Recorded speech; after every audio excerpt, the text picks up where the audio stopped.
If you want to build games, you need code that can make decisions.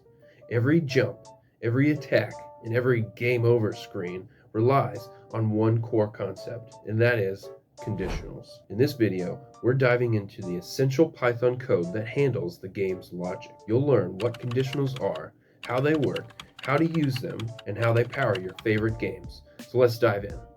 So first off, what are conditionals? Well, conditionals are a simple code structure that allow us to program choices or decisions in our games. A simple, if this condition is true, then run this code. It's that simple. And we will be using conditionals all throughout our code in multiple different places because conditionals are responsible for a lot of things. Responsible for handling collisions, whether your player has equipped an item, tracking your game state, like seeing if your game is over. And also you can use them to prevent bugs. So let's go ahead and dive into the code, and I'll show you how to use conditionals. All right, so here we are into the code. And if you haven't already opened up your idle shell, go ahead and do that now. And for this video, we're going to open up a new file. So go up here to File and hit New File. We're going to be working in this text editor this time. So first off, what you need to know is, like I said, a conditional is a basic question format. So if this condition is true, then run this code. So to show you, first off, what we're going to do is assign a variable enemy underscore health, have that equal to 0. Go down to the next line, actually a couple lines here, and then we type out our first conditional here. We say if enemy underscore health, we're going to say equals, we're going to say 0. And this equals is different from the equals operator because this is checking if enemy health is equal to 0. And this one is assigning enemy health to 0. All right, so to close off or end our question here, or our conditional, hit the colon button and then go to the next line. And as you can see, our line cursor here is now indented about 4 spaces. And this is actually convention, and you have to have the indentation, otherwise any code that you would put for this question would not work. So for this conditional, if enemy health is equal to 0, I'm going to type out print victory. The path to the castle is clear. All right, close that off. And then we're going to go ahead and save this one. Go to Save As, or File, Save As. Save it in our Python programs here. And I'm going to save this one as my underscore first conditional. As you can see, I've done this a few times here. All right. And then after we save that, we'll go up here to the Run button, and we're going to run this. And it says, victory! The path to the castle is clear. All right, cool. So there's our first conditional. There's also another keyword besides the keyword if for these conditionals. And the other keyword is kind of like a default or an ultimate fallback option for conditionals. All right, and then that keyword is the word else. And then you just put a simple colon on the end of that, and that's that. So then we'll go to the next line, and we'll type out print battle.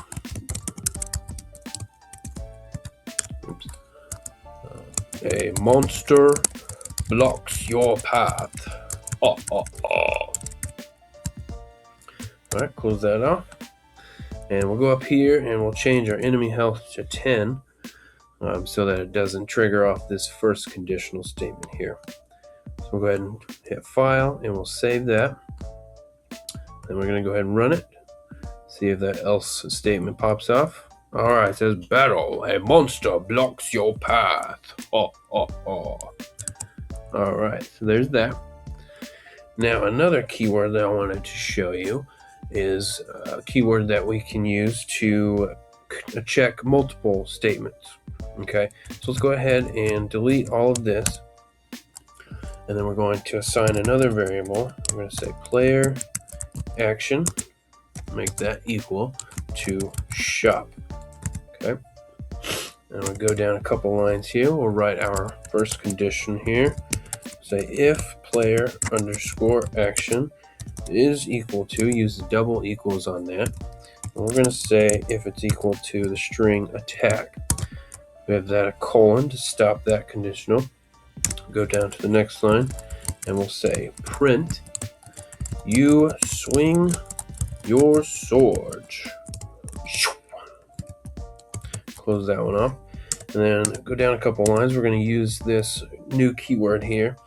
And this new keyword is ELIF. And it's short for else if. This is just a basic way to check another condition within the same chunk of conditional code. So for this, we just simply type out ELIF, and then we'll type it out just like we did up here with our first condition. So say ELIF player underscore action double equals, so is equal to, well, this one will say shop, since it is equal to shop. In that condition with a colon, go down to the next line, make sure it's indented. And we'll give it a print function here, and we'll say you enter the merchant's tent to buy potions. All right, close that off there. We'll go down here to our default condition here, else, and then we will say print you stand still waiting for the next move. All right, close that off. And then we'll go up here to file, we'll save this again, and then we'll run it, and our ELIF statement here, conditional, should pop off. So go ahead and hit run on that. And it says, you enter the merchant's tent to buy potions. Sweet. Now that we know that our second condition here popped off, now you know how to check multiple conditions here. Now, the next thing I wanted to show you is a way to check multiple requirements within the same line of code. So let's go ahead and delete all of that, and we're going to assign a few more variables here. Assign the variable gold to 50.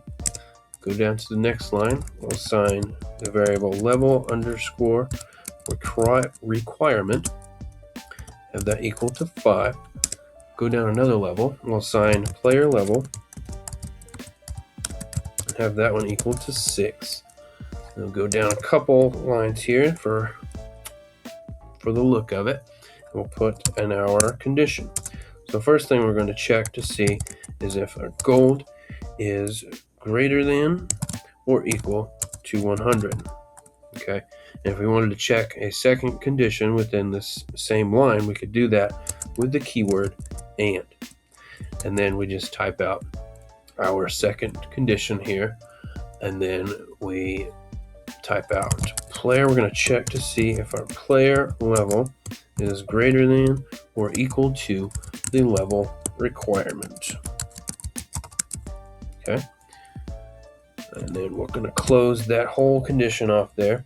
So this one is checking if the gold is more than or equal to 100 and player level is more than or equal to the level requirement. And if it is, I'm going to type out print.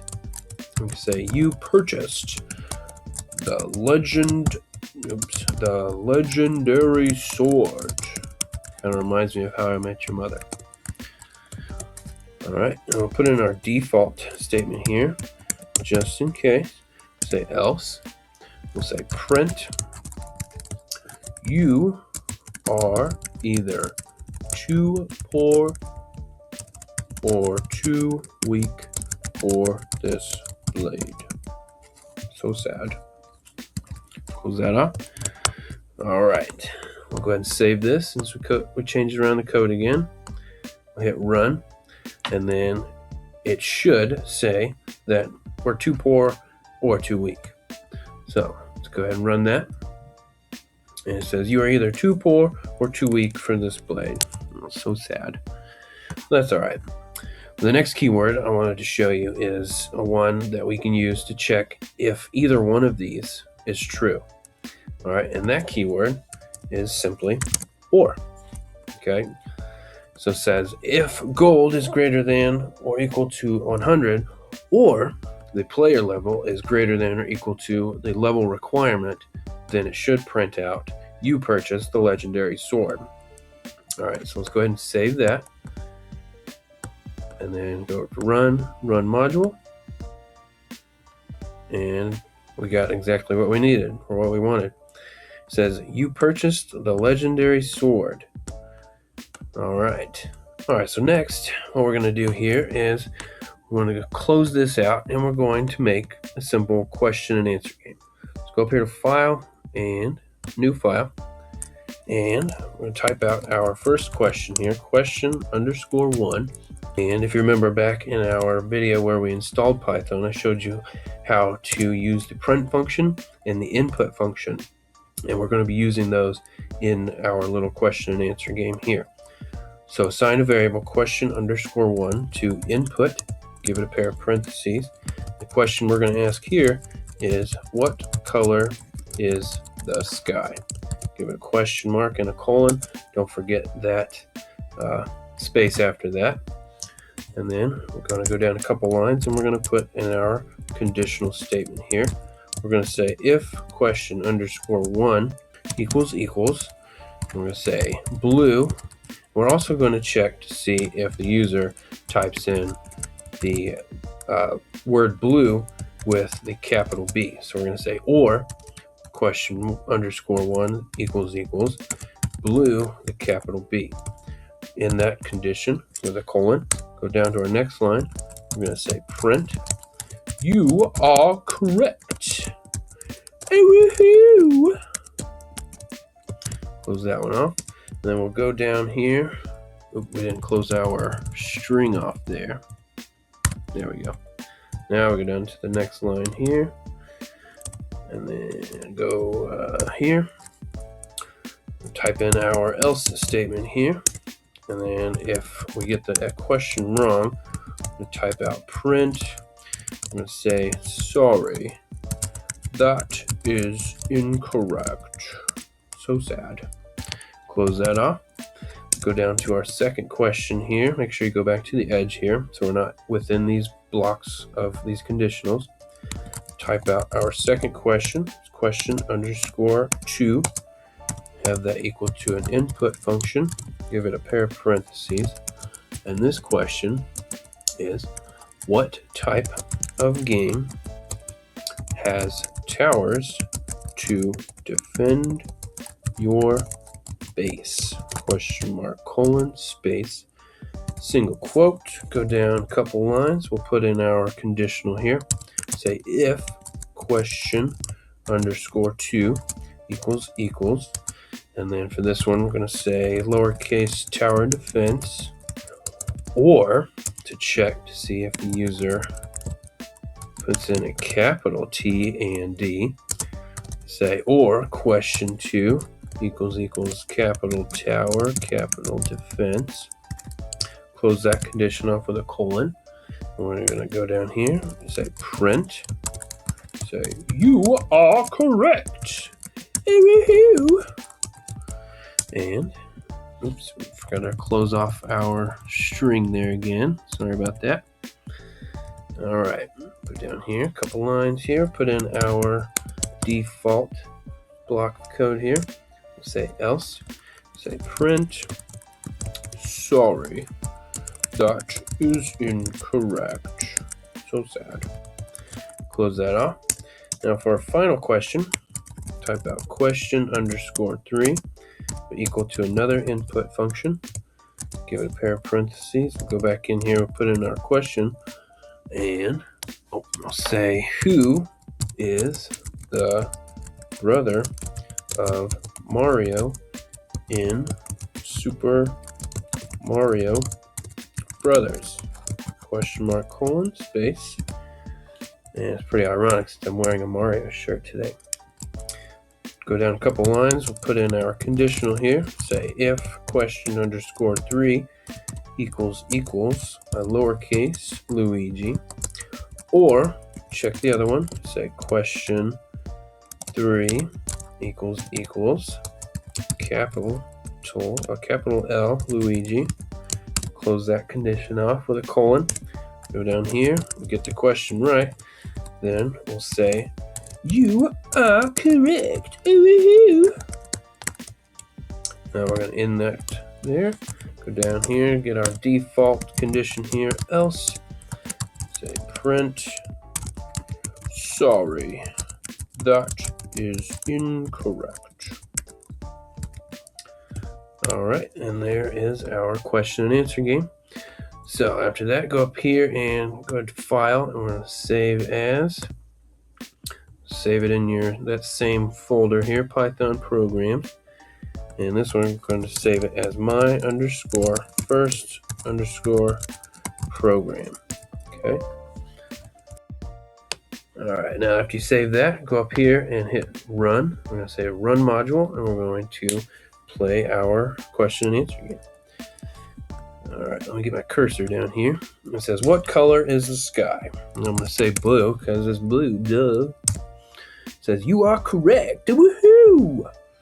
Next question, what type of game has towers to defend your base? Now we know this is tower defense, but I'm going to intentionally get this wrong. And I'm just going to say Mario. It says, sorry, that is incorrect. So sad. Next question. Who is the brother of Mario in Super Mario Brothers? That's Luigi, but I'm going to type in with a capital L this time. Alright, now hit enter on that. It says, you are correct. Woohoo! And that is our question and answer game. So good job. You built your first game. Alright, so now that we know what conditionals are and how to use them, here's a simple exercise for you to try out. In our simple question and answer game that we just built, add a way for us to keep score, and then post your solution down in the comments. Alright, so to recap in this video, we learned what conditionals are, the driving force behind making decisions in our game. We also showed you how to use them in a few simple use cases, and you learned how they power your favorite games, like checking states before executing code. And now that you know how to make decisions, I encourage you to go make your own quiz game. So if you got value out of this tutorial, go ahead and hit that like button. And if you have any questions or you just want to say, hey, leave a comment down below.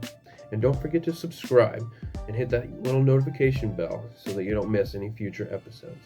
And go ahead and check out the next video in this series where we'll be talking about how your games actually run. Thanks for watching, and I will see you in the next video.